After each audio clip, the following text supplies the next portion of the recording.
വാഴയില മിക്സിയുടെ ജാറിലിട്ടിട്ട് ഒന്ന് കറക്കി നോക്കൂ. 1 കിലോ തൂക്കം വരുന്ന നല്ലൊരു അടിപൊളി ഗ്രീൻ ഹലുവ നമുക്ക് റെഡിയാക്കി എടുക്കാം. സിമ്പിളാണ്, നല്ല ടേസ്റ്റിയാണ്, ആരോഗ്യത്തിനും ഉത്തമം തന്നെയാണ്. അപ്പോൾ അതാ കണ്ടല്ലോ അതിൻ്റെ ഒരു ടെക്സ്ചർ. മാഷാ അല്ലാഹ്, നമുക്ക് നല്ല അടിപൊളിയായിട്ട് തന്നെ കിട്ടിയിട്ടുണ്ടായിരുന്നു കേട്ടോ. എല്ലാവരും ഒന്ന് ചെയ്ത് നോക്കണേ. അപ്പോൾ അതിന് വേണ്ടിയിട്ട് നമുക്ക് മെയിനായിട്ട് വാഴയുടെ ഇല തന്നെയാണ് വേണ്ടത്. എടുക്കുന്ന സമയത്തെ എടുക്കുമ്പോൾ നല്ലോണം മൂത്ത് കളറ് മാറിയതല്ല, ആ ഒരു ഇല ഉണ്ടല്ലോ അതിൻ്റെ മുകളിൽ നിൽക്കുന്ന ഇല വേണം കേട്ടോ എടുക്കാൻ. ഇളയ ഇല നോക്കി എടുക്കുകയാണെങ്കിൽ നമുക്ക് ഹലുവക്ക് ആ ഒരു കളറും കാര്യങ്ങളൊന്നും കിട്ടൂല. അതിൻ്റെ മുകളിലുള്ളൊരു ഇല ഉണ്ടല്ലോ അതെടുക്കുക. അപ്പോൾ ഏത് വാഴയുടെ എന്ന് ചോദിച്ചാൽ നമ്മളെ മൈസൂർ പഴം ഉണ്ടല്ലോ, ചെറുപഴം, അല്ലെങ്കിൽ നമ്മുടെ പൂവൻ പഴം, ഇതിലേതെങ്കിലും ഒന്ന് വെച്ചിട്ട് ചെയ്താൽ മതി. നേന്ത്രക്കായുടെ ഇല വെച്ചിട്ട് ചെയ്യുമ്പോൾ ഇത്ര ടേസ്റ്റ് കിട്ടുന്നില്ല കേട്ടോ. ഈ ഒരു മൈസൂർ പഴം നമ്മുടെയൊക്കെ തൊടിയിലുണ്ടാവില്ലേ, പിന്നെ ഒന്നും നോക്കണ്ട, ഒരു പീസ് എടുത്ത് കൊണ്ടുവന്നിട്ട് ഇതുപോലെ ഒന്ന് ചെയ്യുക. അപ്പോൾ എടുത്തിട്ട് നന്നായിട്ട് കഴുകി വൃത്തിയാക്കിയതിന് ശേഷം നമ്മൾ ഇതുപോലെയാണ് കേട്ടോ കട്ട് ചെയ്യേണ്ടത്. അതിൻ്റെ ആ ഒരു നടുവിലുള്ള തണ്ടുണ്ടല്ലോ, തണ്ടൊന്ന് ഒഴിവാക്കി ഒരു ഇത്തിരി മാറിയിട്ട് വേണം ഇത് നമുക്ക് കട്ട് ചെയ്തെടുക്കാനായിട്ട്. കണ്ടല്ലോ, നന്നായിട്ട് ക്ലീൻ ചെയ്യണേ. അതിൻ്റെ പുറകിലായിട്ട് മാറാലയും ഒക്കെ ഉണ്ടാവും. അപ്പോൾ അതൊക്കെ ഒന്ന് കഴുകി വൃത്തിയാക്കണം. കണ്ടല്ലോ, ഇതുപോലെയാണ് കേട്ടോ നമ്മൾ കട്ട് ചെയ്തെടുക്കണ്ടേ. അപ്പോൾ നമ്മുടെ വീഡിയോ നിങ്ങൾക്ക് ഇഷ്ടമാവുന്നുണ്ടോ? ഉണ്ടാവും ഈ കറല്ലേ. സിമ്പിളാണ്, നല്ല ടേസ്റ്റാണ്, ആരോഗ്യത്തിനും നല്ലതല്ലേ. അപ്പോൾ എന്ത് ചെയ്യുക, നമ്മുടെ വീഡിയോ ഒക്കെ എല്ലാവരും ഒരു ലൈക്ക് ഒന്ന് തരിക.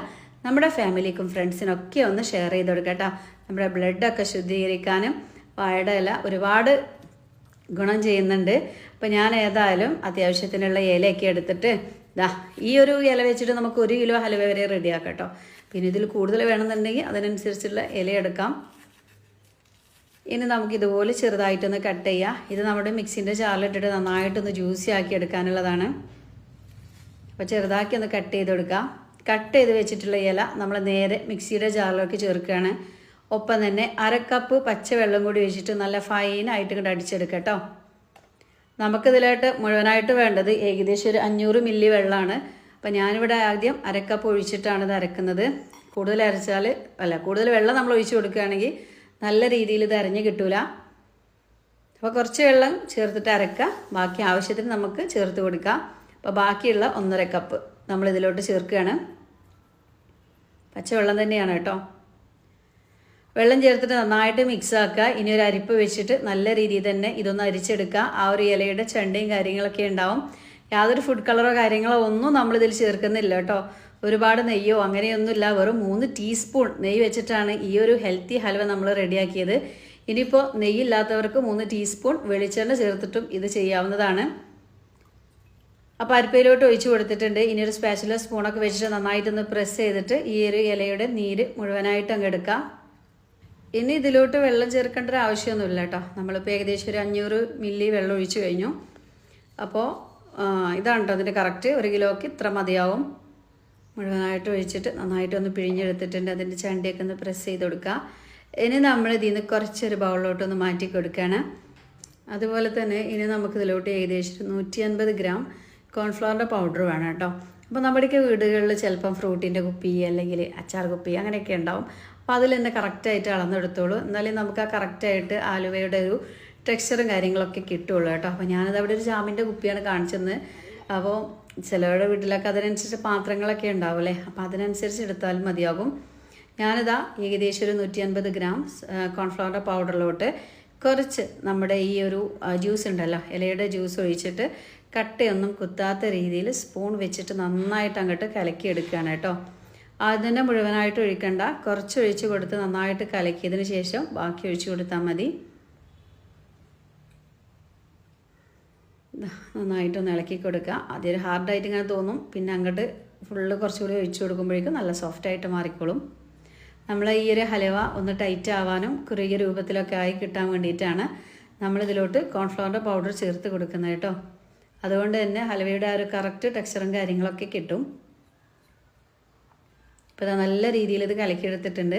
കലക്കിയെടുത്തിട്ടുള്ള ഈ ഒരു കോൺഫ്ലവറിൻ്റെ മിക്സ് ഉണ്ടല്ലോ, നമുക്ക് ആ ഒരു വലിയ പാത്രത്തിലോട്ട് അങ്ങോട്ട് ഒഴിച്ചു കൊടുക്കാം.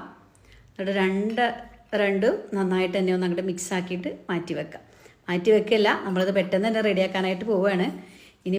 അപ്പോൾ അതിന് വേണ്ടിയിട്ട് നമ്മൾ നോൺ സ്റ്റിക്കിൻ്റെ ഒരു ചട്ടി എടുക്കാം കേട്ടോ. അതല്ലെങ്കിൽ ചുവട് കട്ടിയുള്ള ഉരുളിപ്പാത്രങ്ങളൊക്കെ ഉണ്ടാവുമല്ലോ, ചിലരെ കയ്യിലൊക്കെ ഉണ്ടാവും. അങ്ങനെ ഉണ്ടെങ്കിൽ അതെടുക്കാവുന്നതാണ്. അതിലൊക്കെ ഞാനിതാ 1 ടീസ്പൂൺ നെയ്യാണ് കേട്ടോ ചേർക്കുന്നത്. നെയ്യിന് പകരം വെളിച്ചെണ്ണയും ചേർത്ത് കൊടുക്കാം. നെയ്യ് നന്നായിട്ട് ചൂടായി വരുമ്പോൾ ഇതിലോട്ട് കുറച്ച് അണ്ടിപ്പരിപ്പാണ് ചേർക്കുന്നത്. നമുക്കൊരു ഡെക്കറേഷന് വേണ്ടിയിട്ടാണ് കേട്ടോ. ഇനിയിപ്പോൾ ഈ ഒരു സ്വീറ്റിൻ്റെ കൂടെ ഇടയിലൊക്കെ ഇങ്ങനെ ഇട്ട് കൊടുക്കാൻ വേണ്ടിയിട്ടാണെങ്കിൽ അങ്ങനെയും ചെയ്ത് കൊടുക്കാം. അപ്പോൾ നന്നായിട്ട് അതൊന്നും അങ്ങോട്ട് വറുത്ത് കോരാം. അപ്പോൾ ആ ഒരു നെയ്യിലോട്ട് തന്നെ നമ്മൾ നേരത്തെ കലക്കി വെച്ചിട്ടുള്ള മിക്സ് ഉണ്ടല്ലോ, ഇലയും കോൺഫ്ലവറൊക്കെ ഉള്ള ആ മിക്സ് ഒഴിച്ചു കൊടുക്കുക. അപ്പോൾ ഈ ഒരു ടൈം തീ ഒന്ന് കുറച്ച് വെക്കണേ, തീ കൂട്ടി വെക്കരുത്. അപ്പോൾ താഴെ ഭാഗം ഇങ്ങനെ കോൺഫ്ലവർ അല്ലേ ആ ചൂടുള്ള ചട്ടിക്ക് ഒഴിക്കുമ്പോഴേക്കും ഇങ്ങനെ അവിടെ ഇങ്ങനെ ഒട്ടിപ്പിടിക്കും കേട്ടോ. ഇനി നമുക്ക് നന്നായിട്ട് ഇളക്കി കൊടുത്തിട്ട് ഫ്ലെയിം ഒന്ന് കൂട്ടി വെച്ചിട്ട് ചൂടാവുന്നത് വരെ ഒന്ന് കൂട്ടി വെക്കാം. അതിനുശേഷം തീ ഒന്ന് കുറച്ച് വെച്ചിട്ട് ഇളക്കിയിട്ട് ഇത് റെഡിയാക്കി എടുക്കാം. നമുക്ക് എല്ലാവർക്കും അറിയാം കോൺഫ്ലവറിൻ്റെ പൗഡർ ജസ്റ്റ് ഒന്ന് തിളക്കുമ്പോഴേക്കും തന്നെ ഒന്ന് കുറുകി വരും അല്ലേ. നന്നായിട്ടൊന്ന് ചൂടാവുന്നുണ്ട്. ചൂടാകുമ്പോഴേക്കും ഒന്ന് കുറുകി ചെറിയ രീതിയിൽ ഇങ്ങനെ ഒരു കട്ട കുത്തിയപ്പോൾ കണ്ടല്ലോ, ഇതുപോലെ ആയിരിക്കും. അപ്പോൾ നന്നായിട്ട് ഇളക്കി കൊടുക്കട്ടോ. സ്പാച്ചുലയോ സ്പൂണൊക്കെ വെച്ചിട്ട് നല്ല രീതിയിൽ ഇളക്കി കൊടുക്കണേ. അപ്പം നമ്മൾ ഇതുവരേക്കും പഞ്ചസാര ചേർത്തിട്ടില്ല. ഒന്നെങ്കിൽ നിങ്ങൾക്ക് പഞ്ചസാര ചേർക്കാം, അല്ലെങ്കിൽ ശർക്കരപ്പാനി ഒരു 3 അച്ചായ ഒരു മീഡിയം മധുരമായി, അല്ലെങ്കിൽ ഒരു 4 അച്ച് ശർക്കര എടുത്തിട്ട് കുറച്ച് വെള്ളത്തിലൊന്ന് ഉരുക്കിയിട്ട് മാറ്റി വെക്കാം. നല്ല രീതിയിൽ കണ്ടല്ലോ കുറുകി ടൈറ്റായിട്ട് വന്നിട്ടുണ്ട്. നമ്മളാകെ ആ ഫസ്റ്റ് ചേർത്ത നെയ്യ് മാത്രമേ ഈ ഒരു ടൈം വരെ ചേർത്തിട്ടുള്ളൂ കേട്ടോ. ഇനി ഇതിലോട്ട് നമ്മൾ ആവശ്യത്തിനുള്ള പഞ്ചസാരയാണ് ഞാൻ ചേർക്കുന്നത്. നമ്മൾ ഈ ഒരു കളറ് നഷ്ടപ്പെടാതിരിക്കാൻ വേണ്ടിയിട്ടാണ് കേട്ടോ പഞ്ചസാര യൂസ് ചെയ്യുന്നത്. ഇനിയിപ്പോൾ നിങ്ങൾക്ക് പ്രശ്നമല്ല, നമുക്കൊരു ബ്രൗൺ കളറ് അല്ലെങ്കിൽ ഒരു കാപ്പി കളറ് കറുപ്പ് കളറ് ഹൽവ മതി എന്നുണ്ടെങ്കിൽ ശർക്കര ഉരുക്കി ചേർക്കാവുന്നതാണ്. നമുക്ക് ഈ ഒരു ഗ്രീൻ കളർ തന്നെ കിട്ടാൻ വേണ്ടിയിട്ടാണ് ഞാനിവിടെ പഞ്ചസാര ചേർത്തത്. പഞ്ചസാര ചേർക്കുമ്പോഴേക്കും തന്നെ നമ്മൾ ഈ ഒരു കൂട്ടുണ്ടല്ലോ ഒന്നുകൂടി ഇങ്ങോട്ട് ഒന്ന് സോഫ്റ്റ് ആയിട്ട് കിട്ടും. കണ്ടോ, ഒന്ന് സോഫ്റ്റ് ആയിട്ട് സിൽക്കി ആയിട്ട് ഇങ്ങനെ വന്നിട്ടുണ്ട്. നല്ല രീതിയിൽ തന്നെ കുറഞ്ഞ തീയിൽ വെച്ചിട്ട് ഇങ്ങനെ ഇളക്കിയെടുക്കാം. പെട്ടെന്ന് സെറ്റാവും കേട്ടോ, ഒരുപാട് സമയം വെയിറ്റ് ചെയ്യേണ്ട ആവശ്യമൊന്നുമില്ല. ഇനി ഉള്ള പരിപാടികളൊക്കെ കുറഞ്ഞ തീയിൽ വെച്ച് ചെയ്താൽ മതി. അപ്പോൾ നമുക്ക് എന്ത് ചെയ്യാം, ഈ ഒരു സമയത്ത് ഇതിലോട്ട് കുറച്ച് ഒരു 4-5 ഏലക്ക ജസ്റ്റ് ഒന്ന് ചതച്ച് ചേർത്ത് കൊടുക്കാം. അല്ലെങ്കിൽ പൊടി ചേർക്കുന്നവർക്ക് അങ്ങനെയും ചേർക്കാം കേട്ടോ. ഞാനൊരു 5 ഏലക്ക എടുത്തിട്ട് ഒന്ന് ചതച്ച് ചേർത്ത് കൊടുക്കുകയാണ്. നല്ല രീതിയിൽ ഇളക്കി മിക്സ് ചെയ്യാം. അപ്പോൾ നോൺ സ്റ്റിക്കിൻ്റെ പാനാണി ഒട്ടി പിടിക്കൊന്നുമില്ല, കറക്റ്റ് ടെക്സ്ചറോട് കൂടിയിട്ട് തന്നെ നമുക്ക് കിട്ടും കേട്ടോ. സാധാരണ അലുമിനിയം ചട്ടിയൊക്കെ എടുക്കുകയാണെങ്കിൽ അതിലൊട്ടി പിടിച്ചുകൊണ്ട് കിട്ടും. അപ്പോൾ നമ്മൾ ഇനി ഇതിലോട്ട് ചേർക്കാനായിട്ട് പോകുന്നത് ഒരു പിഞ്ച് ഉപ്പാണ് കേട്ടോ, നമ്മളെ മധുരമൊക്കെ ഒന്ന് ബാലൻസ് ചെയ്യാൻ വേണ്ടിയിട്ട്. അതുപോലെ തന്നെ 1 ടീസ്പൂൺ നെയ്യ് കൂടെ നമുക്ക് ചേർക്കാം. അപ്പോൾ ഞാനിതിലായിട്ട് മുഴുവനായിട്ട് ചേർത്തത് ഏകദേശം ഒരു 3 ടീസ്പൂൺ നെയ്യാണ് കേട്ടോ. 3 ടീസ്പൂണാണ്, ടേബിൾ സ്പൂണല്ല. പിന്നെ ഓരോരുത്തർക്കും ഓരോ രീതി ഉണ്ടല്ലോ, അങ്ങനെ അതിനനുസരിച്ച് ചേർത്ത് കൊടുക്കാം കേട്ടോ. എനിക്ക് വെറും 3 ടീസ്പൂൺ കൊണ്ട് തന്നെ നല്ല കറക്റ്റ് ടെക്സ്ചറോട് കൂടിയിട്ട് തന്നെ കിട്ടിയിട്ടുണ്ട്. 3 ഉള്ളത് 4 ആക്കാം. ഹലുവ ആകുമ്പോൾ അത്യാവശ്യം നെയ്യോട് കൂടിയിട്ടാണല്ലോ റെഡി ആക്കാറല്ലേ. അപ്പോൾ ഒരുപാട് നെയ്യൊന്നും വേണമെന്ന് എനിക്ക് അങ്ങോട്ട് തോന്നിയില്ല കേട്ടോ. ഈ ഒരു 3 ടീസ്പൂൺ കൊണ്ട് തന്നെ നമുക്ക് ആ ഒരു കറക്റ്റായിട്ട് തന്നെ കിട്ടിയിട്ടുണ്ട്. ഇളക്കി ഇങ്ങനെ ഒന്ന് ഹാർഡായി തോന്നുമ്പോൾ മാത്രം നമുക്ക് കുറേശ്ശെ നെയ്യ് ഒഴിച്ച് കൊടുത്തിട്ട് റെഡിയാക്കി എടുത്താൽ മതി. അപ്പോൾ അത് നല്ല രീതിയിൽ ഇങ്ങനെ സെറ്റായിട്ട് വരുന്നുണ്ട് കേട്ടോ. ഈ പാനിൽ നിന്നൊക്കെ ഒന്ന് വിട്ട് കിട്ടണം കേട്ടോ. അപ്പോൾ അതാ നമ്മൾ 1 ടീസ്പൂൺ കണ്ടല്ലോ നെയ്യും കൂടി ചേർത്ത് കൊടുക്കുന്നുണ്ട്. നെയ്യ് ചേർക്കുന്നതോടുകൂടി ഒന്ന് സോഫ്റ്റ് ആവും. പാനിൽ നിന്നൊക്കെ ഒന്ന് വിട്ടിട്ട് ഒന്ന് ഗ്ലേസ് ആയിട്ട് ഇങ്ങനെ നിൽക്കും കേട്ടോ. നല്ല സിൽക്കി ആയിട്ട് ഇങ്ങനെ കണ്ടല്ലോ. നെയ്യ് ചേർക്കുന്നതോടുകൂടി ഈ ഒരു തവിയിൽ ഒട്ടിപ്പിടിച്ചിരുന്നതെല്ലാം ഇതിലേക്ക് സെറ്റായിട്ടുണ്ട്. നല്ല രീതിയിൽ ഇളക്കി മിക്സ് ആക്കുക. ആവശ്യമുള്ളവർക്ക് ഈ ഒരു സമയം കുറച്ച് ബദാമോ നമ്മുടെ കയ്യിൽ ഏതാണോ നട്ട്സ് ഉള്ളത് കുറച്ച് നട്ട്സ് എടുത്തിട്ട് പൊടിച്ച് ചേർത്ത് കൊടുക്കുകയാണെങ്കിൽ കഴിക്കുന്ന സമയത്ത് നല്ല രുചിയായിരിക്കും. അല്ലെങ്കിൽ അണ്ടിപ്പരിപ്പായാലും മതി കേട്ടോ, വറുത്തിട്ട് ഒന്ന് ഇട്ട് നോക്കൂ. അപ്പോൾ അതാ പാനിൽ നിന്ന് ഏകദേശം ഇങ്ങനെ വിട്ട് വരുന്ന പരിവായി തുടങ്ങിയിട്ടുണ്ട്. നമുക്ക് നന്നായിട്ട് തന്നെ ഒന്ന് ഇളക്കിയെടുക്കാം. താഴെ ഭാഗമൊക്കെ ഒന്ന് ജസ്റ്റ് ഒന്ന് ഇങ്ങനെ മുരിഞ്ഞ പോലെ ഇങ്ങനെ ഉണ്ടാവും. ഈ ഒരു സമയമാകുമ്പോഴേക്കും ഇനി ഇത് നമുക്ക് സെറ്റ് ചെയ്യാനുള്ള പാത്രം നേരത്തെ റെഡിയാക്കുകയാണെങ്കിൽ ഏറ്റവും നല്ലതായിരിക്കും കേട്ടോ. അല്ലെങ്കിൽ കുറഞ്ഞ തീയിലാക്കി വെച്ചിട്ട് വേണം നമ്മൾ ആ ഒരു പാത്രം സെറ്റ് ചെയ്യാനായിട്ട് പോകേണ്ടത്. അല്ലെങ്കിൽ താഴെ ഭാഗം ഇങ്ങനെ കരിഞ്ഞ് പിടിക്കാനുള്ള ചാൻസ് ഉണ്ട്. അപ്പോൾ എൻ്റെ അടുത്തുനിന്നൊരു കേക്കിൻ്റെ ടിന്നാണ് കേട്ടോ, ഞാൻ അതിലാണ് ചെയ്തെടുക്കുന്നത്. അപ്പോൾ അതിന് വേണ്ടിയിട്ട് കുറച്ച് നെയ്യൊന്ന് ടിന്നിൽ ഒന്ന് ബ്രഷ് ചെയ്യാണ്. ഇതുപോലെയുള്ള ടിന്ന് തന്നെ വേണമെന്നില്ല, നമ്മുടെ കയ്യിൽ ചുറ്റുപാത്രമൊക്കെ ഉണ്ടാവുമല്ലോ മക്കളെ, അതിലൊക്കെ വെച്ചിട്ട് നമുക്ക് സെറ്റ് ചെയ്യാം. വെളിച്ചെണ്ണയോ നെയ്യോ ഒക്കെ ഒന്ന് നന്നായിട്ട് തേച്ച് കൊടുത്തിട്ട് നട്ട്സ് ഉണ്ടെങ്കിൽ അതും ചേർക്കാം. ഞാൻ കുറച്ച് അണ്ടിപ്പരിപ്പ് നമ്മൾ നേരത്തെ വറുത്ത് കോരി വെച്ചില്ലേ, അതും ആ ഒരു വെളുത്ത എള്ളും ഒന്ന് ചേർത്തിട്ട് സെറ്റാക്കിയിട്ടുണ്ട്. അപ്പോഴേക്കും തന്നെ നമ്മുടെ ഈ ഒരു ഹൽവയുടെ മിക്സും ഇവിടെ റെഡിയായി. ഇനി നമുക്ക് നേരെ ആ ഒരു ടിന്നിലോട്ട് അങ്ങോട്ട് മാറ്റി കൊടുക്കാം. കണ്ടല്ലോ, ചട്ടിയിലൊന്നും ഒട്ടി പിടിക്കുന്നില്ല, അരുവിലോ സൈഡിലോ ഒന്നും സംഭവങ്ങളില്ലല്ലേ, എല്ലാം കിട്ടിയിട്ടുണ്ട് കേട്ടോ. ഈ ഒരു പരുവാവണം. ഇതുവരെ നമുക്ക് ഇളക്കി കൊടുക്കണം. ഒരുപാട് സമയമൊന്നുമില്ല, പെട്ടെന്ന് തന്നെ റെഡിയായിട്ട് കിട്ടും. അപ്പോൾ അത്യാവശ്യം ഇളയ ഇല എടുക്കാതെ അതിൻ്റെ മുകളിൽ നിൽക്കുന്ന ഇല എടുക്കുമ്പോഴേ നമുക്ക് ആ കറക്റ്റ് കളർ കിട്ടുള്ളൂ കേട്ടോ. അപ്പോൾ ഇതുപോലെ നല്ല കളർ കിട്ടുന്നുണ്ടെങ്കിൽ അങ്ങനെ എടുക്കണം എന്ന് കരുതിയിട്ട് ഒത്തിരി മൂത്ത ഇലയല്ല കേട്ടോ, ഒരുപാട് മൂത്ത ഇലയല്ല. അപ്പോൾ അതിനൊക്കെ ചമർപ്പും ഒരു കൈപ്രസൊക്കെ വരും. അതിൻ്റെ ഇടയിലുള്ള ഇല എടുത്ത് ചെയ്യുക. എന്നിട്ട് നല്ല രീതിയിൽ പ്രസ് ചെയ്ത് കൊടുക്കുക. അപ്പോൾ നമ്മൾ ഒരുപാട് നെയ്യും കാര്യങ്ങളൊന്നും ചേർക്കാത്തതുകൊണ്ടാണ് നെയ്യ് ഇങ്ങനെ ഇതാവാത്തത്. പക്ഷേ ഇത് കുറച്ച് തണുത്ത് വരുമ്പോഴേക്കും ഇതിൽ നിന്നും കുറച്ച് നെയ്യൊക്കെ അങ്ങനെ ഇറങ്ങി വരും കേട്ടോ. നമ്മൾ ഒഴിച്ചിട്ടുള്ള ഇതിൻ്റെ ആ ഒരു മുകളിൽ ഇങ്ങനെ തെളിഞ്ഞ് വരും. നന്നായിട്ട് സ്പാച്ചിലൊക്കെ വെച്ചിട്ട് ഒന്ന് പ്രസ് ചെയ്ത് കൊടുത്തിട്ടുണ്ട്. ഇനിയിപ്പോൾ നമ്മളെ പരിപാടി ഒന്ന് തണുക്കാനായിട്ട് മാറ്റി വെക്കാം.